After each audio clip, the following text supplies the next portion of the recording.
This is Dr. Sadashivam once again with you, giving you the snapshot of important events in India and outside. At the cost of repeating it so many times, let me tell you that these presentations, 10-15 minutes presentations, are designed for purposes of aspirants who compete for IAS, IPS, and other CSE examinations and other competitive examinations. But that is not to say that these new steps will only help them. It will help corporate executives a lot, especially those at senior levels who deal with the external world, who give press conferences, who attend board meetings, and they make their presentations, their viewpoints, strategy, creating strategies in terms of where they would like to take their company forward. In all of this, the economic rounds around us and the world impacts the industry. So it is necessary that all corporate executives, especially at senior levels, they are also aware of what is happening in the outside world. I'm sure all of you are doing your bit in terms of keeping yourself abreast. I'm sure about that. But this is kind of a refresher capsule.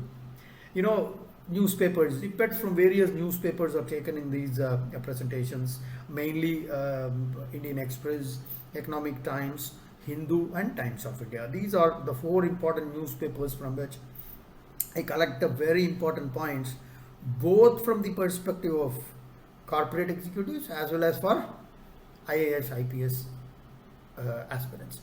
Of course, there are some points which may not be very important for corporate executives, but in those points I will specify that it is especially for them, right? Okay, without much ado, let me start the presentation. Gorbachev, who has not heard of Gorbachev? The Russian premier who was responsible for glasnost and perestroika. These are philosophies. I will be putting up a separate video on glasnost and perestroika in the Dr. Sadashivam's Academy, a 15 minutes complete video, because this is a snapshot. I won't be able to cover all the events in detail, just the snapshots I will be giving you. So those of you interested in perestroika and glasnost, they can refer to those videos, detailed videos in Dr. Sadashivam's Academy. Just a few information about him. Oh, by the way, he dies at the age of 91, and he was a Nobel Prize winner. This was awarded to him in the year 1991, and he was largely responsible for the collapse of communism. Very, very important. And he was also responsible, people at least say, the collapse of the powerful Soviet Union, and he freed many countries, right?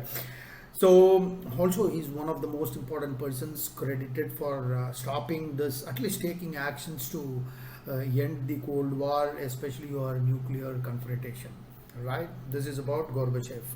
Guys, another great piece of news. India grows at 13.5% during the first quarter. There has been a strong rebound in the construction sector, in the contact intensive sectors like your gyms, beauty parlors, etc. Some people attribute that to the base effect, because during the last year, if you remember, there was second wave of COVID wave, as a result of which oxygen shortages and all that, remdesivir, if you remember, all that was in the news. The growth was very subdued during last year. So probably this 13.5%, 6% growth is because of base effect. Of course, we can't expect the same growth levels in the coming quarters, right? So there has been a broad-based recovery in consumption, services, and most of the other the sectors. And fiscal deficit, it is expected will be somewhere around 20%, which is too huge. But let's see. Crude oil prices have gone out, current account deficits, your free subsidies of food grains, Prime Minister Yojana, and all that, free food grains of 5 kilograms per person per family. In fact, that is in addition to what is provided under the National Food Security Act. Okay, that's a different issue. So yes, GDP has grown, but we are still not out of the woods. The headwinds are there in terms of your strength, your rupee strength against the dollar, your current deficit, exports slightly are shrinking, guys. These are some of the issues. Last year, at least, the exports we were doing extremely well, but let's see how things pan out. Guys, next most important thing is China's infrastructure push in Karakoram. Very, very important, because especially for IAS, IPS guys. Of course, this is not important for corporate executives. For IAS, IPS, these are very, very important issues concerning international diplomacy. They are very, very important. So China is building the infrastructure, and let me say that it's Sakskum Valley, which is part of Jammu and Kashmir, ceded by Pakistan in 1963. Talks are being held amongst the top leaders in the army on both the sides. Right. Next important, Finance Minister is reviewing the economy in a FSDC meeting on September 15. FSDC, guys, stands for Financial Stability and Development Council, important for aspirants of IAS and IPS. And all financial heads, including the RBI governor, Das will be attending that. Most issues concerning domestic and global economy, they will all be discussed in that meeting.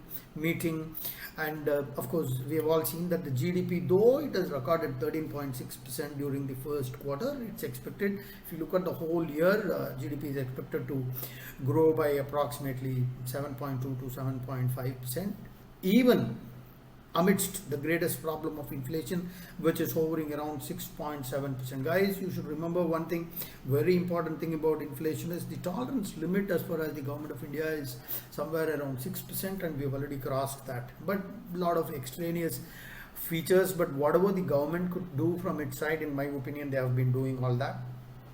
Okay, so another important good piece of news, the tax collections have been robust, and that will keep the fiscal deficits under control. Fiscal deficit, approximately, they have announced the figures, it's approximately 3 trillion rupees. Guys, please remember, many confused when you talk about big figures, people lose sight of dollars and rupees. So when I say 3.4 lakh crore, 3.4 trillion, it is rupees, not dollars, right? Okay, as released by, because these figures are released by the CGA, which is who is the Controller General of Accounts. Guys, for IAS IPS competitive exam, guys, this is very, very important.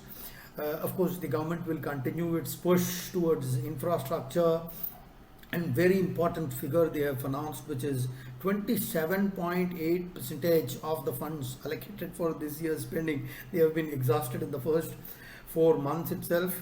And the total fiscal deficit for the year is pegged at somewhere around $16 trillion, which is 6.4% of the GDP, which is 6.4% of the GDP.